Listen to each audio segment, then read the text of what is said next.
The footage played on loop, grainy surveillance, night vision.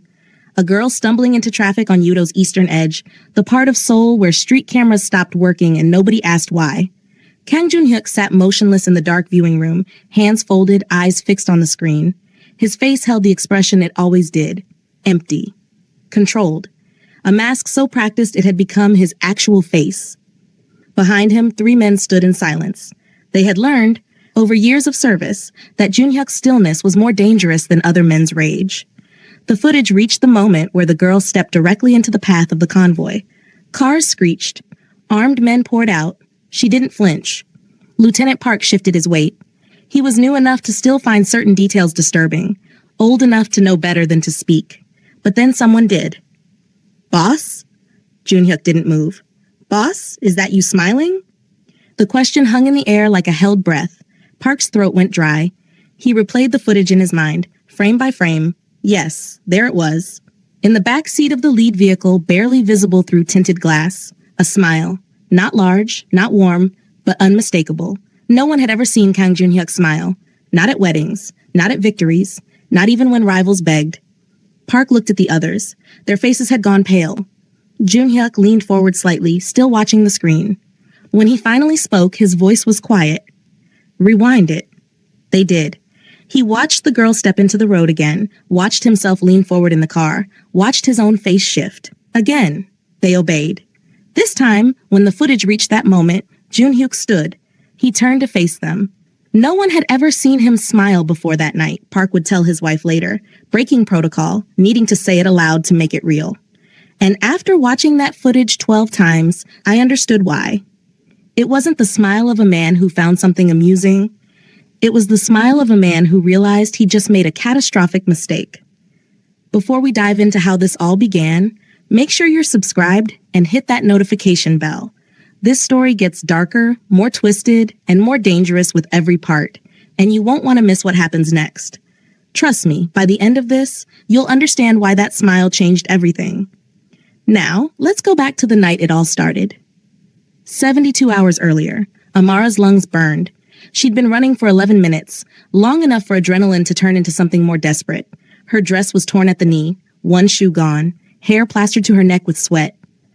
Behind her, voices. Male. Angry. Coordinated. She turned down an alley, then another, then stopped. Not because she was cornered, because she'd arrived. The buildings here were different. Older. The kind of old that wasn't quaint, it was deliberate. Preservation as warning. The streetlights worked, but dimly. Shadows moved with purpose. This was so Bingodong's industrial heart, a district locals avoided after dark, a place where police responded slowly, if at all. Amara pressed her hand against the brick wall, catching her breath. Her chest heaved, her vision swam, but her eyes were calculating. She wasn't running from something anymore. She was running to it. She pulled a crumpled piece of paper from her bra, the only place they hadn't checked. On it, an address. A name. Neither obtained legally. She'd spent 6 weeks researching, $3,000 bribing the right people, one chance to get this right. Behind her, the voices grew closer. "Amara?" She flinched. That voice, she knew it. Her cousin, the one who'd sold her into this. "You're making this worse for everyone." She almost laughed. Worse. As if marrying a man who'd bought her like livestock could be made worse by indignity. She looked at the paper again, then at the street sign. 2 blocks. She started running. The men behind her were faster. Trained. But they didn't know where she was going, and that made all the difference. Amara turned the final corner and stopped dead. A convoy. 3 black vehicles. Tinted windows. Idling engines. Men in dark suits stood outside, speaking in low tones. One of them saw her first. His hand moved toward his jacket. She didn't wait. She stepped directly into the road. Tires screamed. The lead vehicle jerked to a stop 3 feet from her body. Doors flew open. Guns appeared.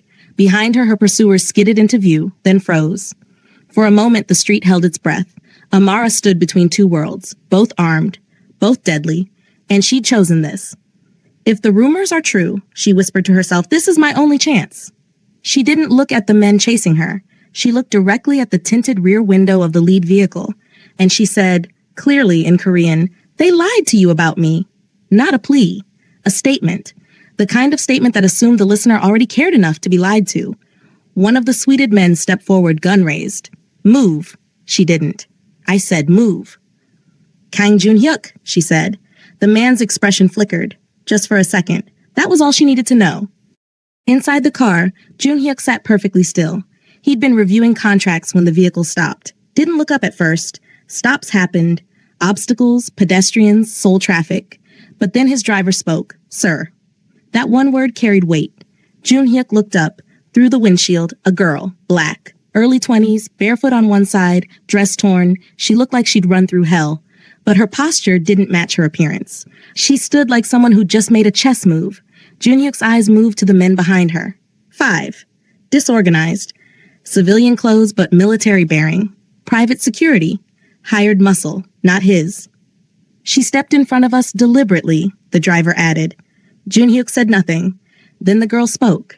He couldn't hear through the glass, but he saw her lips move, saw his lieutenant's reaction. The lieutenant turned, walking quickly to Jun-hyuk's window, tapped twice. The signal for priority communication. Jun-hyuk lowered the window an inch. She knows your name, sir. Your real name. The temperature inside the car seemed to drop. Jun-hyuk's real name wasn't secret.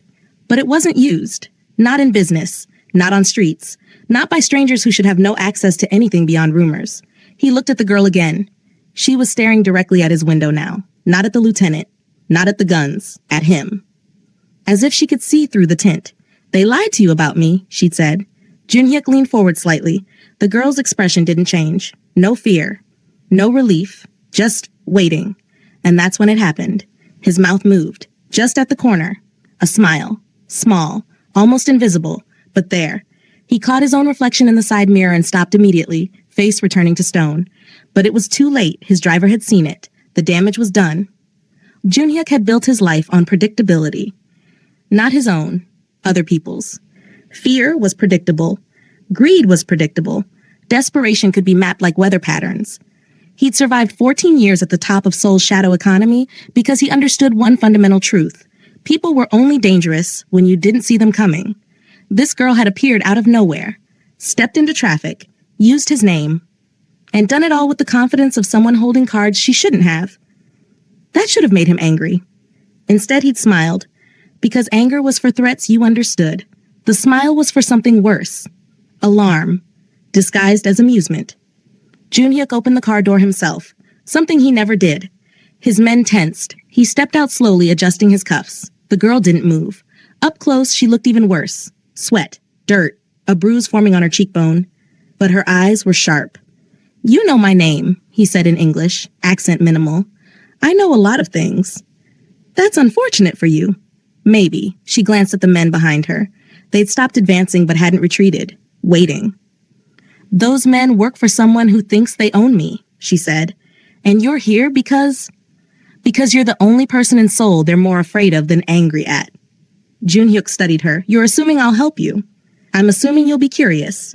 There it was again. That tone.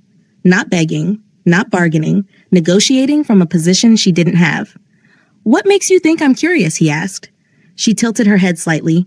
Because you're still standing here. Behind them, one of the pursuers finally found his voice. That woman is promised. You have no... Jun-hyuk raised one hand. Silence.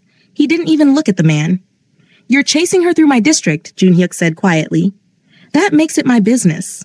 We have every right. You have what I allow you to have. The man's jaw worked, but he stepped back. Jun-hyuk turned back to the girl. Get in the car. She hesitated. And if I don't, then I leave, and they take you, and whatever game you're playing ends badly. She looked at him for a long moment, then nodded. She walked to the car, climbed in, and sat on the far side of the back seat. Jun-hyuk didn't follow immediately. He turned to the 5 men. Who sent you? They exchanged glances. We're just doing a job, one finally said. Then your job is finished. We can't go back without... You'll go back with a message. Jun-hyuk's voice dropped. Tell whoever hired you that the girl is under my protection now. If that creates a problem, they know where to find me. But leave. Now. They left. Jun-hyuk watched them disappear into the shadows before returning to the car. Inside the car, Amara sat rigid. The door closed, the locks engaged. Jun-hyuk didn't speak, didn't look at her. Drive, he said. The convoy moved. Amara watched the streets blur past. Her heart was still racing, but slower now. She'd made it.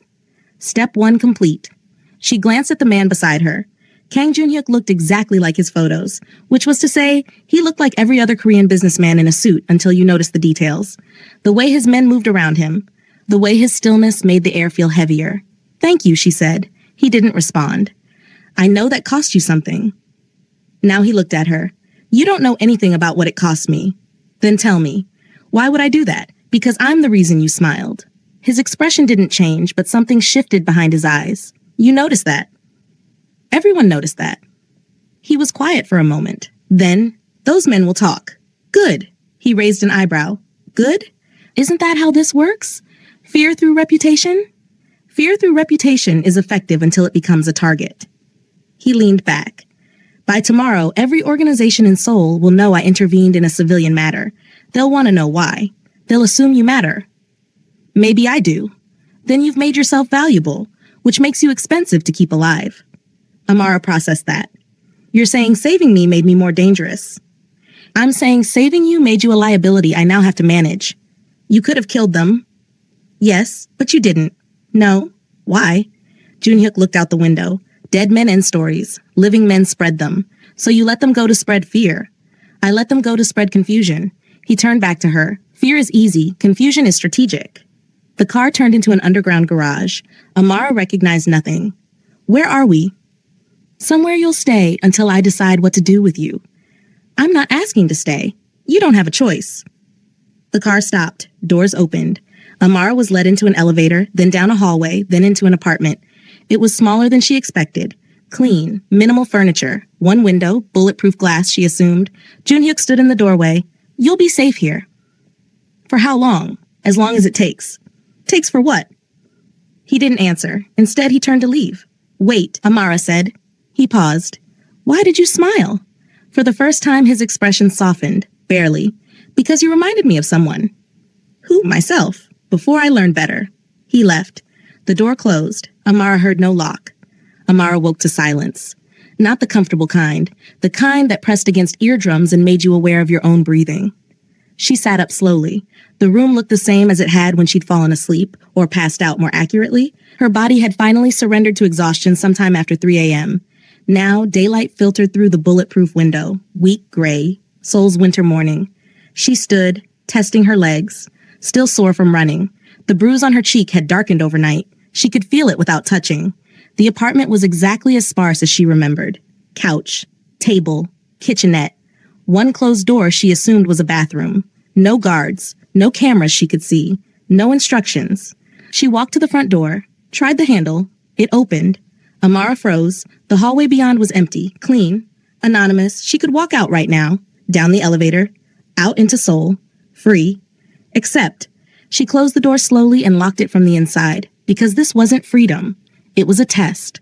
She turned back to the apartment and noticed what she'd missed in her exhaustion, a handwritten note on the table. The handwriting was precise, controlled. "You have 12 hours to decide who you are." No signature, no explanation. Amara read it 3 times. 12 hours to decide who she was, not what she wanted, not where she'd go, who she was. She sat down heavily on the couch. This wasn't protection. This was evaluation. Junhyuk had given her an unlocked door and a deadline. He was testing whether she'd run, and more importantly, testing whether she understood that running would be the wrong move. Because anyone who walked into traffic to get his attention wouldn't walk away after getting it, unless they were lying about what they wanted. Amara looked at the note again. Who you are. She thought about the last 3 months, the arranged marriage, the negotiations she hadn't been part of, the way her uncle had smiled when he told her the good news, as if selling her was a favor. She thought about the research, the bribes, the risk. She thought about standing in front of that convoy, using Kang Junhyuk's real name like a weapon. Who was she? 3 months ago, she would have said, a student, a daughter, someone trying to build a normal life in Seoul despite the odds. Now she was someone who'd gambled everything on a rumor and a street address. Someone who'd chosen the MAFIA over marriage. Someone who understood that safety was negotiated, not given. She stood and walked to the bathroom, turned on the shower, let the water run hot while she stripped off yesterday's ruined dress. In the mirror, she barely recognized herself. But maybe that was the point. Maybe the question wasn't who she was. Maybe it was who she was willing to become. Junhyuk returned at sunset. Amara had showered, found clean clothes in the closet, women's clothes, multiple sizes, like this apartment kept a rotation of temporary occupants. She'd chosen simple, black pants, gray sweater, practical. She'd also eaten, made tea, cleaned the kitchen, small acts of domesticity that said, I'm not a prisoner, I'm a guest making myself useful.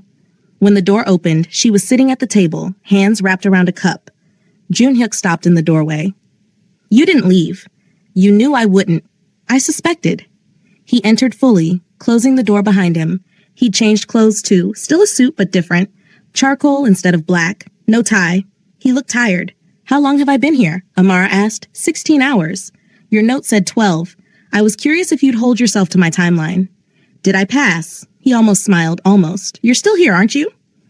He sat across from her. For a moment, neither spoke. Tell me about the marriage, he finally said. Amara had prepared for this, rehearsed it in the shower, decided which truths to share and which to bury. My uncle arranged it, she began. I didn't know until 3 months ago. The groom was someone he owed money to. I was the payment. What kind of money? Gambling debts, bad investments, the usual ways men destroy their families. Junhyuk nodded slightly. He'd heard 1,000 versions of this story. And the groom? Korean, mid-40s, I met him once. She paused, choosing her words carefully. He was polite, cold, the kind of man who buys people and calls it generosity. Name? She hesitated. This was the moment. The lie she'd prepared. Han Min-jun. It wasn't entirely false. That was the name her uncle had used. But Amara had done enough research to know it was probably an alias. What she didn't say, that Han Min-jun had worked for a Korean syndicate in Lagos 5 years ago. That he'd vanished suddenly, taking money that was never recovered. That the syndicate he'd stolen from had connections in Seoul. Connections she'd traced through 6 degrees of separation back to whispers about Kang Jun-hyuk's organization. She didn't say any of that. Because if Jun-hyuk knew her past intersected with his business, the calculation would change. She'd go from interesting problem to active threat. And active threats didn't get at unlocked doors. Junhyuk was watching her carefully. You're leaving something out. Her stomach dropped. What makes you say that? Because everyone leaves something out. He leaned back. The question is whether it's dangerous or just embarrassing. Maybe both. Then I'll find out eventually. Will you? I always do. Amara met his eyes. What if I told you the whole truth right now? I'd wonder why you didn't before. And if the truth makes me more valuable? Then you should have led with it. She smiled slightly. You would have trusted it less. Now he did smile. Small. Sharp. You're learning. I'm surviving. Same thing in this world. He stood, walking to the window. Outside Seoul glittered, a city that never stopped moving, never stopped hiding things. The men who chased you, he said, they'll report back to Han Min-jun. I know. He'll want compensation. For what? A bride who ran? For disrespect. Junhyuk turned back to her. Men like him don't care about the woman. They care about the principle. If he lets you go without consequence, he looks weak. So he'll come for me. He'll try. And you'll protect me? That depends. On what? On whether you're worth the cost. Amara stood slowly, walked toward him, stopped 3 feet away. How do I prove I'm worth it?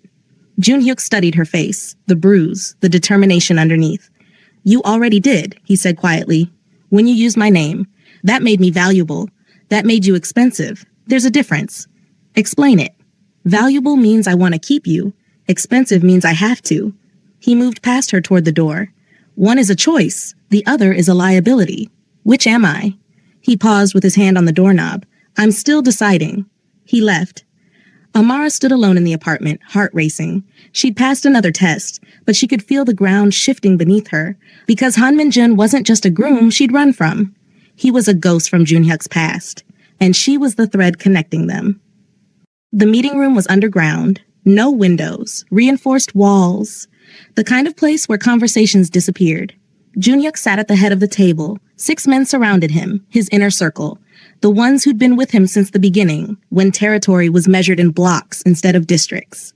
Lieutenant Park spoke first. The girl's a problem. Explain. Junhyuk's voice was neutral. Han Min-jun is connected to the Busan Syndicate. They've been quiet for 2 years, but they're watching. If they think we're protecting someone who embarrassed their associate. Han Min-jun isn't their associate anymore. Park blinked. Sir? He was exiled 3 years ago. Embezzlement. He's freelance now. Then why does he matter? Because exile doesn't erase history. Junhyuk tapped the table once. If we protect the girl, we're making a statement. If we return her, we're making a different one. Then the smart move is to return her, said Kim, the financial officer. Cut our losses. Returning her admits we made a mistake by taking her in the first place. Keeping her admits we care. Junhyuk said nothing. Another voice, Choi, head of security, older, cautious. Sir, respectfully, why did you intervene at all? The room went quiet. It was the question everyone had been thinking, but no one had dared ask. Junhyuk looked at each of them in turn. She used my name, he said simply. So? My real name, in public, on a street I control. He leaned forward slightly. How many people outside this room know that name? Park's eyes widened. You think she's connected to someone inside? I think she knew exactly what to say to make me stop.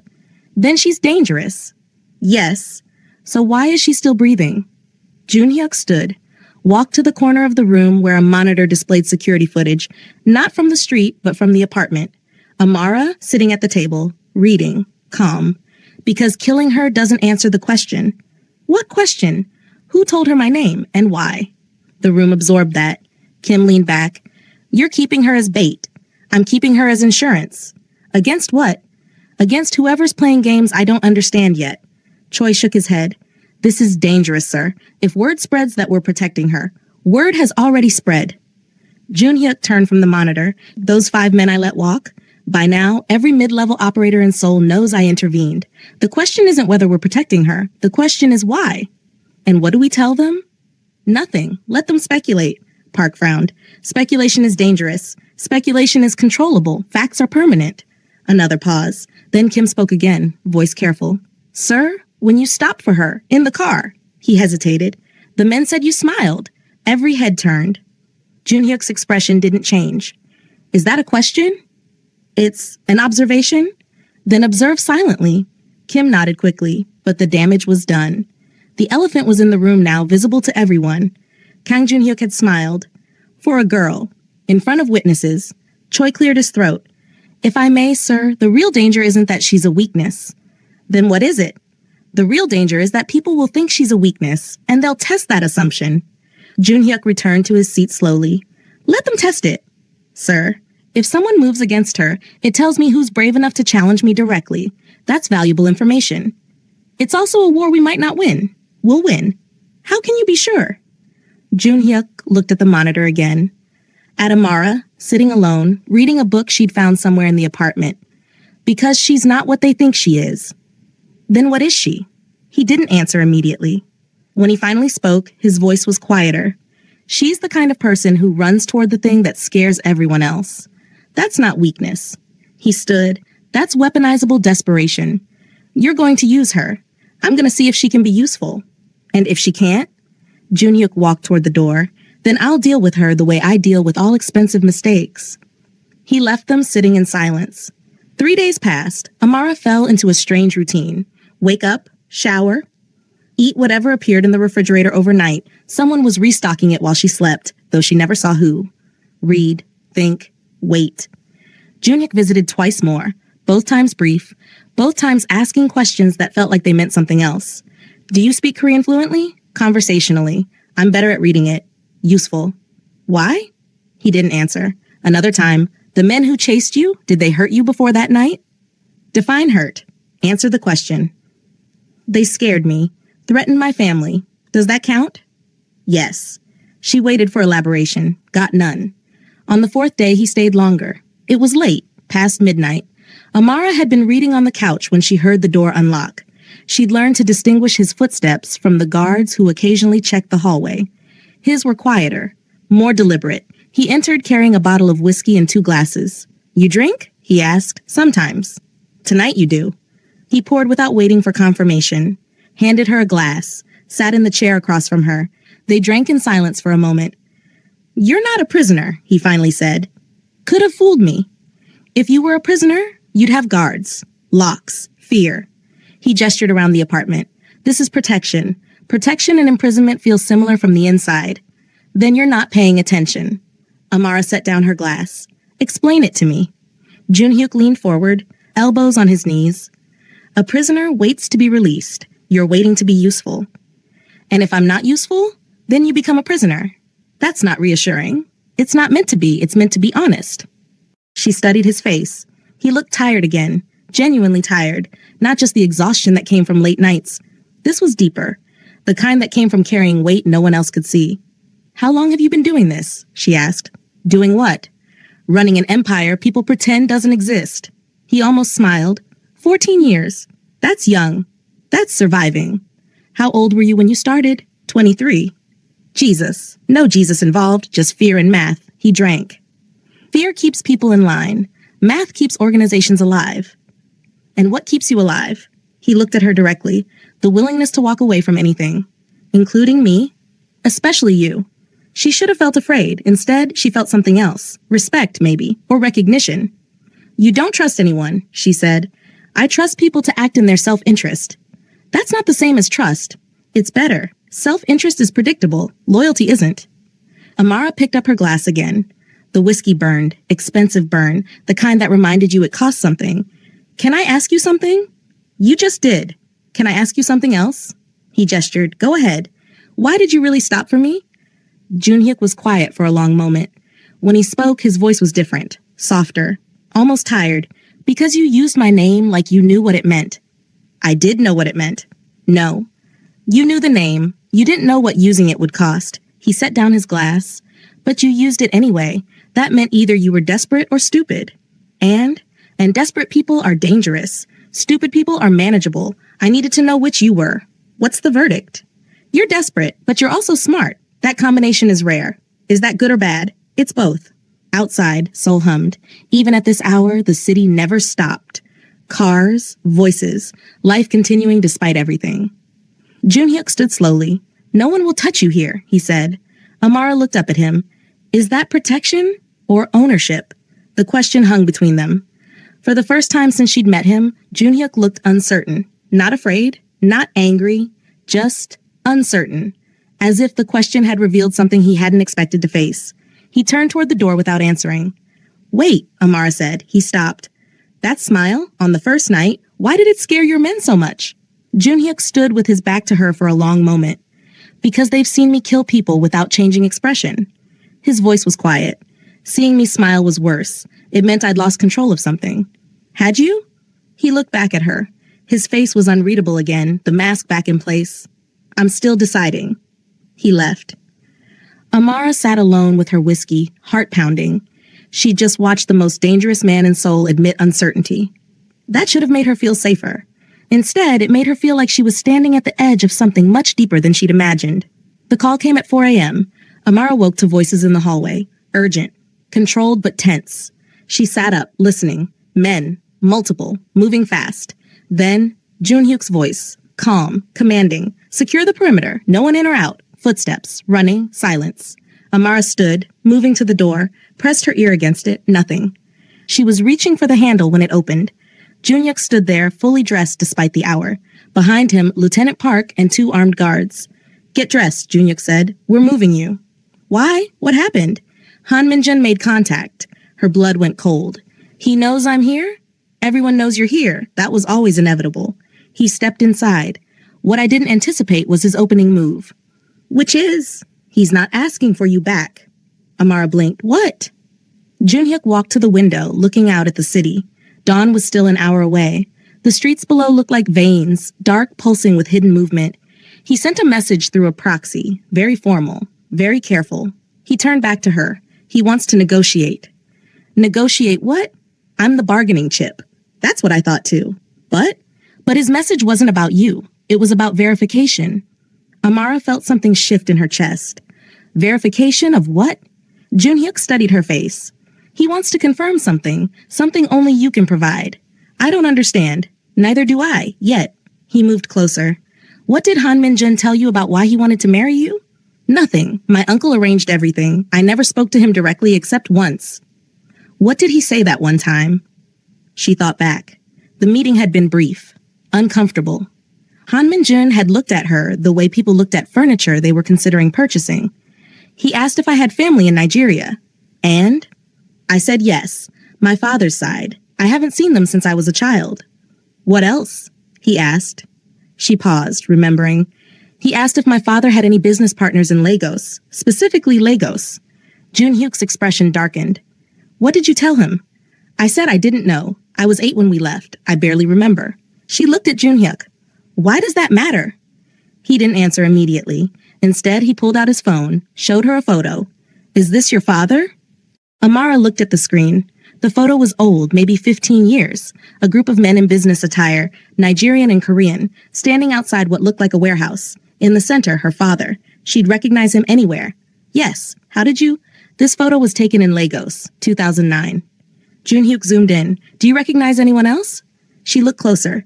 3 faces away from her father. A younger man, Korean. Smiling. Her stomach dropped. That's Han Min-jun. Yes. He knew my father? More than knew. Junhyuk put away the phone. They were business partners. Import-export. Legitimate on paper.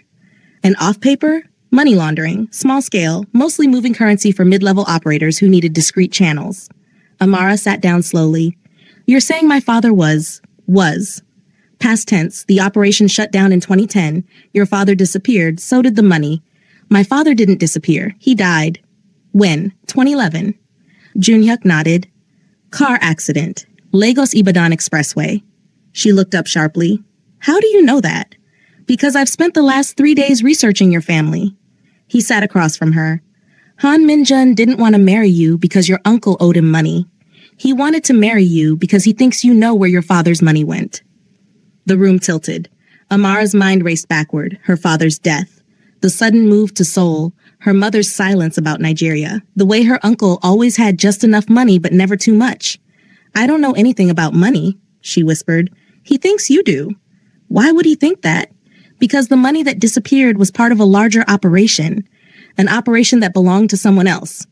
Who? Junhyuk's expression was unreadable. Me. The word landed like a gunshot. Amara stared at him. Your father and Han Min-jun were laundering money for my organization's international operations. When your father died and the money vanished, Han Min-jun panicked. He fled back to Seoul. I exiled him. Took the loss. Junhyuk leaned back. But apparently he's been looking for that money ever since. And he thinks I have it? He thinks you know where it is or how to access it. But I don't. I believe you. Then why? Because belief doesn't matter. What matters is what he believes. And what he believes is that you're the key to recovering what was taken from him. Amara stood, pacing. Her mind was spinning. This is insane. I don't know anything. I was a child. Were you? She stopped. What's that supposed to mean? It means children see things adults forget they saw.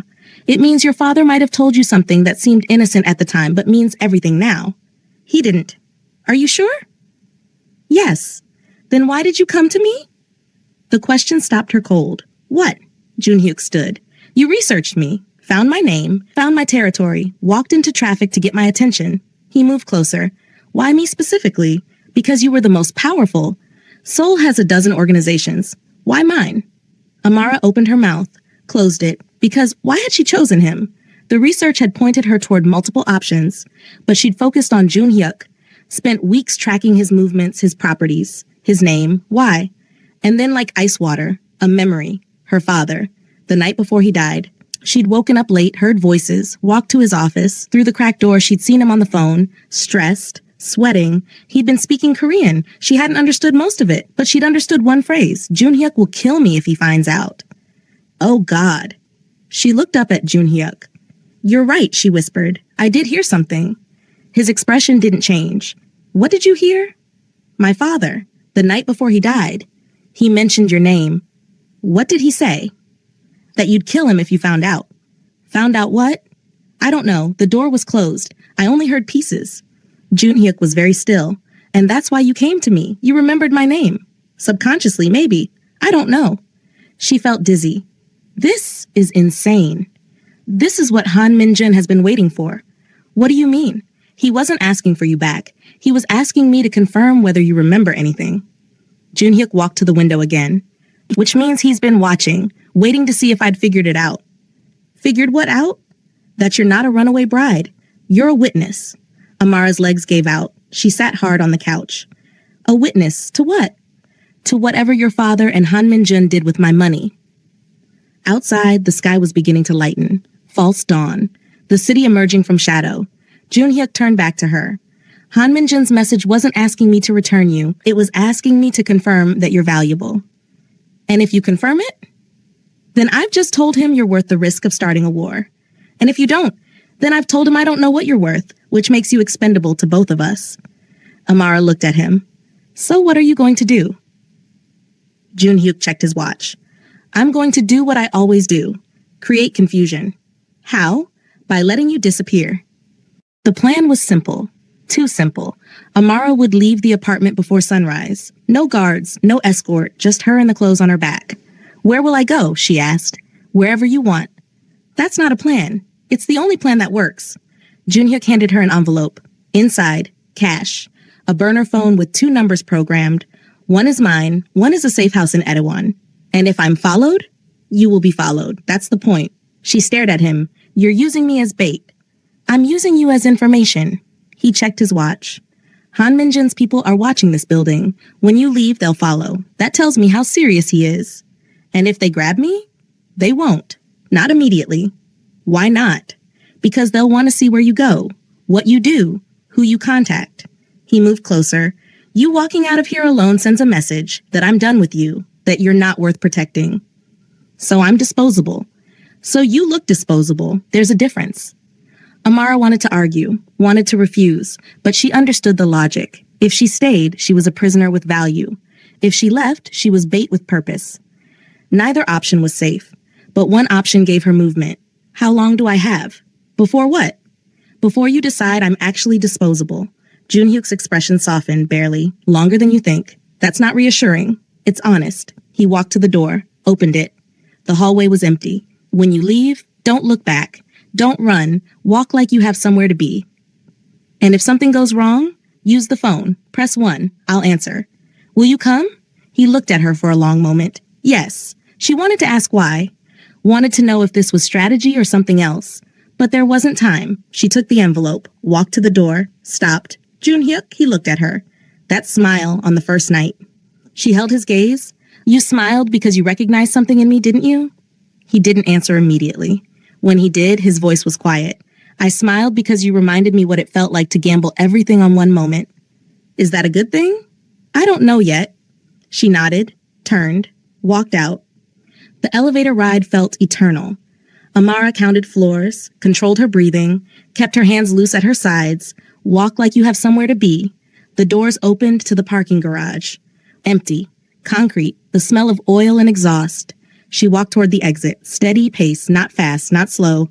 Behind her, nothing. She reached the street, Seoul at dawn, the city between states, night workers heading home, day workers waking up, the liminal hour when anything felt possible. Amara turned left, started walking. 3 blocks later, she felt it. Eyes, not obvious, not close, but there. She kept walking, didn't look back, didn't run. At the intersection, she paused, checked her phone, the burner Junhyuk had given her. 2 numbers saved, one labeled JH. One labeled Safe House. She stared at the screen, then pocketed the phone, kept walking. Junhyuk stood at the window of his office. Lieutenant Park stood behind him, silent. On the monitor, surveillance footage, multiple angles, all showing the same thing. Amara, walking, alone. And behind her, exactly as predicted, 2 cars, dark sedans, keeping distance but not hiding. Han Minjin's people. She's being followed, Park said unnecessarily. Junhyuk said nothing. Should we intervene? No. Sir, if they take her, they won't. Not yet. How can you be sure? Because they're not the only ones following her. Park looked closer at the screen, then saw it. A 3rd vehicle, farther back. Different plates. Who's that? I don't know. Park's expression shifted. That's concerning. Yes. What do we do? Junhyuk watched the girl on screen. She was 3 miles from his building now. Still walking. Still calm. Still moving like she had a destination. But where? He'd given her a safe house. But she hadn't called, hadn't turned toward Itaewon. She was walking east, toward the river, toward the old industrial district, toward the place where he'd first seen her. Sir? Park pressed. Junhyuk pulled out his phone, checked a message that had arrived 3 minutes ago. Unknown number. 4 words. She was never yours. His blood went cold. Get the team, he said quietly. Where? Seo Bingo. Now. What's happening? Junhyuk looked at the screen one more time. Amara had stopped walking. She was standing in the middle of an empty street, looking at something off camera. Then she looked up. directly at the surveillance camera, as if she knew he was watching, as if she wanted him to see. Her lips moved. Park zoomed in, rewound, read her lips. What did she say? Park's face went pale. She said, he thought saving her broke his rules. Junhyuk's hands tightened into fists, because he understood now. Too late. But he understood. Amara hadn't run to him for protection. She'd run to him to activate something. Something that had been dormant for 15 years. Something connected to her father. To Han Min-jun. To money that had disappeared. Something connected to him. On the screen, Amara turned. Started walking again. Toward a warehouse Junhyuk recognized. A warehouse that hadn't been used in a decade. A warehouse that had been part of the Lagos operation. The operation where everything had gone wrong. Park was already moving. Team's ready. What are your orders? Junhyuk stared at the screen. At the girl who'd smiled at a surveillance camera. At the girl who'd used his name like a weapon. At the girl who'd reminded him what it felt like to lose control. Sir? Junhyuk spoke quietly.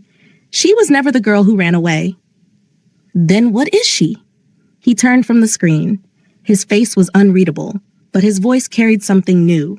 Something that sounded almost like respect. She's the girl who was sent.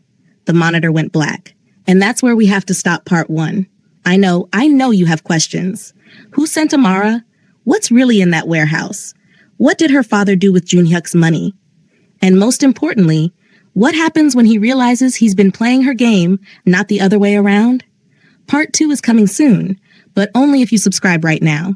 Hit that subscribe button, smash the like, and drop a comment telling me your theory about what Amara is really after. Because trust me, nothing in this story is what it seems. See you in part 2 if you're ready for the truth.